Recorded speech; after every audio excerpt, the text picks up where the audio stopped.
Hi everybody, welcome to this bonus video where I'm going to derive for you the Flexural Formula, or the formula you might know as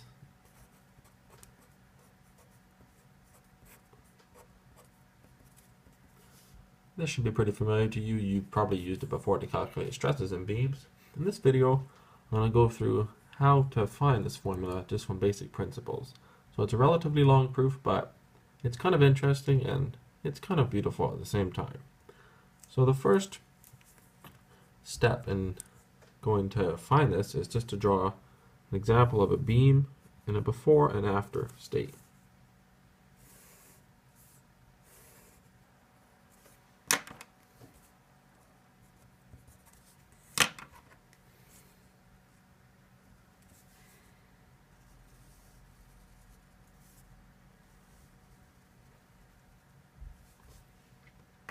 Alright, so this cantilever beam, you pulled in it, and now it's in a deformed state. Obviously, it's exaggerated here. And we have something called the neutral axis. Alright, so this is an axis in the beam. And if it's just straight, the neutral axis runs right through the centroid of the beam. Now when it's curved, it still runs through the centroid of the beam, all the way up and out the end. Now, what you need to know here is that the length between here and here is equal to the length between here and here. So the length of the neutral axis in the beam hasn't changed. That's very important. Now something else that's important to define is the curvature. Given the symbol kappa, it has two definitions that are equivalent. 1 over rho and rate of change of theta as we go with x. Now x, of course, is measured from the base, like so.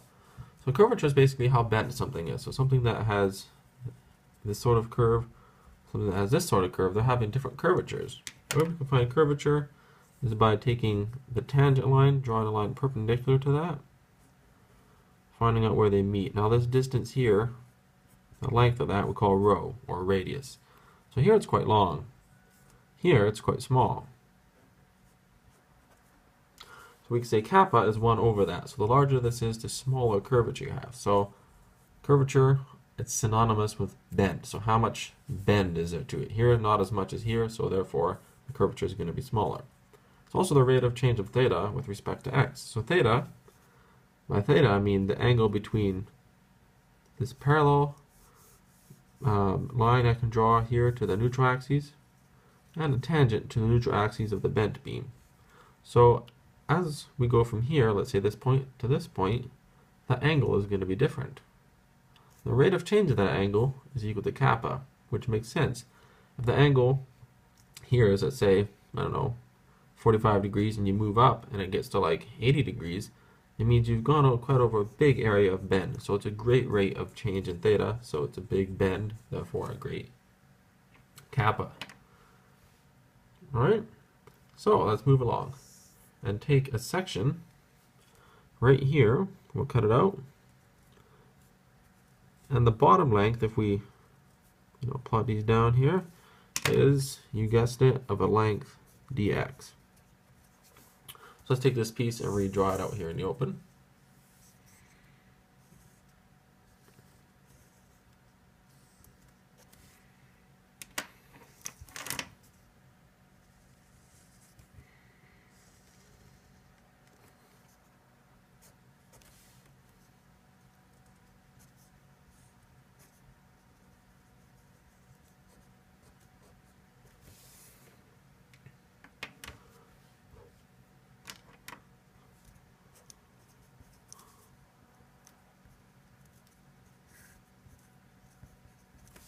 Alright, so there you have it. That little section here of a length dx, because it's a small length, the change in angle between here and here is d theta.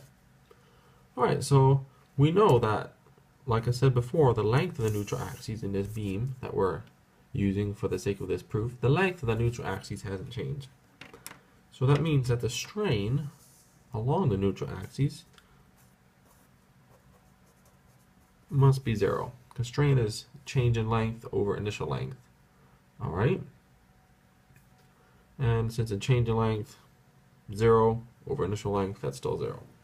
But we want to know the strain at an arbitrary distance, the distance y up.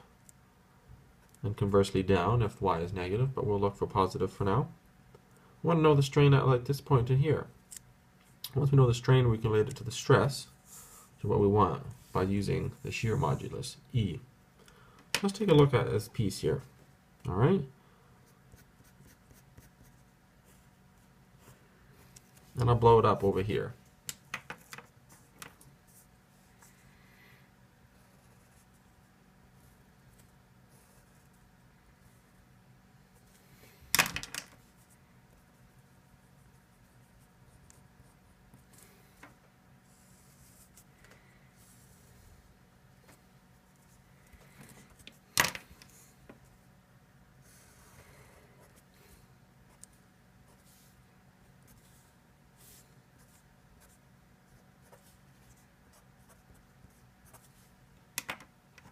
Alright, and I'm going to label each one of these corners using kind of a quadrant notation.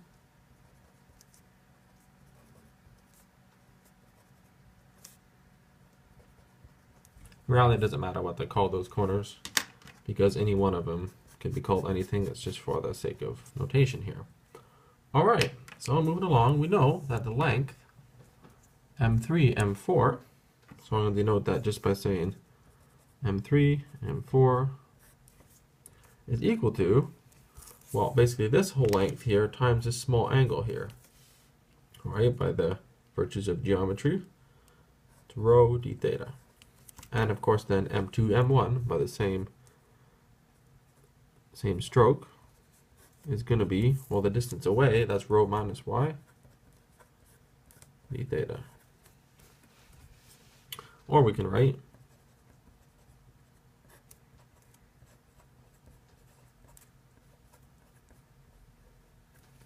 alright, now this piece here still has a corresponding length here, dx. Alright, so when we are taking a look at beams, when we're analyzing them for engineering or in the solid mechanics course, there's not much deflection to them. Alright, so you can imagine a deflection on order of like a millimeters, but you don't really want your beam to be sagging a meter. Alright, and we're going to use that fact when we derive our equation. We're going to say that the length of M3, M4, so this length here is equal to dx. Alright, now this is an assumption. So you can't use this formula if the curvature of the beam gets really big. Okay.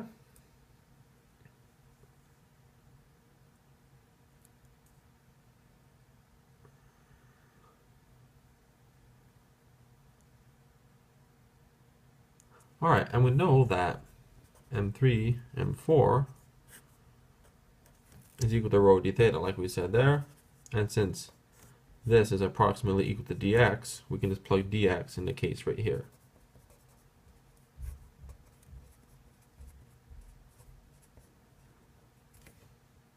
Alright, now do a little bit of algebra. We're going to multiply just this term here by dx, just like multiplying it by 1. Now if you're careful, you can spot out here d theta by dx. Like we said, that's kappa. So let's replace that with kappa and rewrite.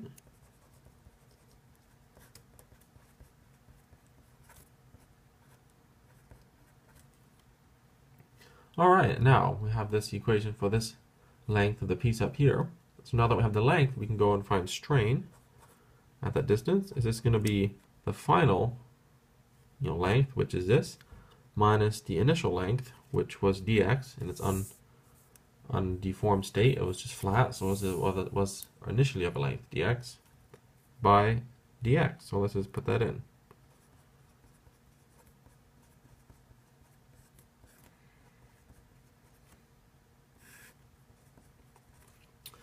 And we can see that this dx minuses with this one, this dx cancels out with that one. So the strain at an arbitrary point y, so a function of y, up from the neutral axis is negative y kappa. This is the first piece of the puzzle here. So moving right along.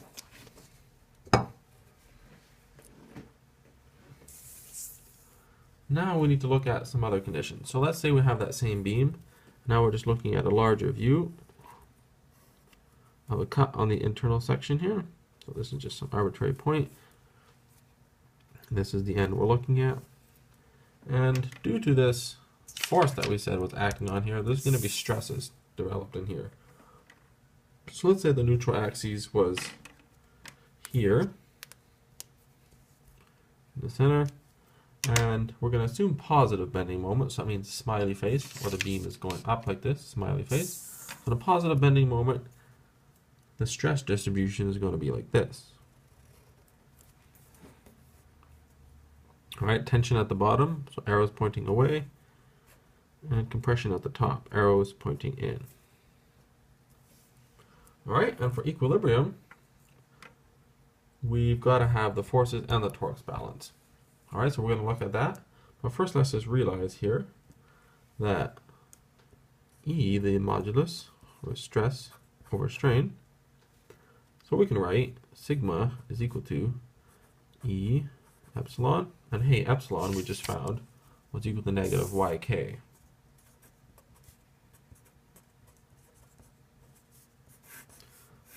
Next important piece of the puzzle. So let's go back to what I just mentioned, and you can do the sum of the forces to be 0, but what we're interested in is the sum of the moment to be 0. So we're going to take our moments from the neutral axes, and we're going to find the moment contribution of this little piece, a distance y up from the neutral axes. So the moment contribution of that, we're going to say dm, because we consider a small bit, is equal to the distance that it is away. All right, it's just basically force times distance. So here's the distance y away times the force. We don't know what the force is, but we know what the stress is. And stress times area gives you force. So it's dA because it's of a infinitesimally small amount of m.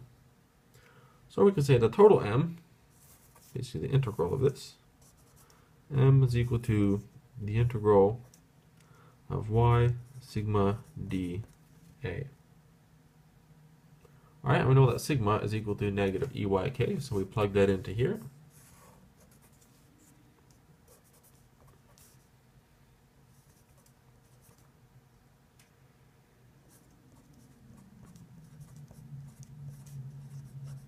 Alright, now there's one thing that we need to realize here about the negative and positive signs.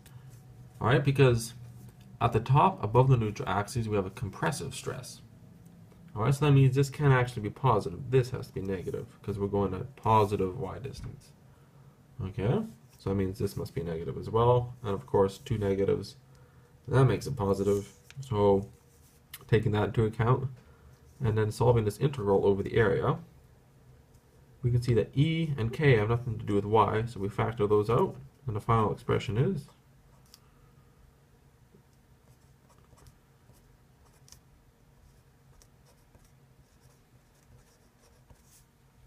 alright, now what is the integral of y squared over an area? Well, that's just moment of inertia.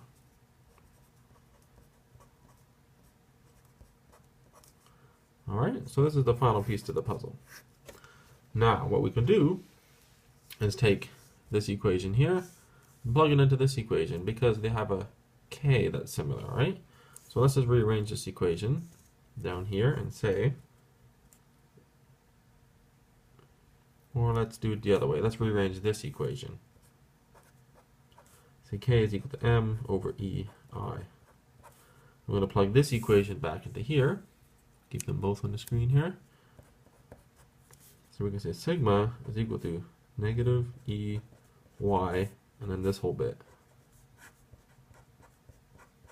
And you can see e's cancel out. And what do you know? We're left with the formula that we all know and love. Negative my over I. Alright, and there you have it. That's the development of the Flexural Formula, or the formula you use to calculate stresses in a beam that's undergoing bending. Alright, thanks so much for watching. Hope this video helped you out. And we'll see you in the next set of videos or bonus videos or any other videos you need to help you out in your solid mechanics life.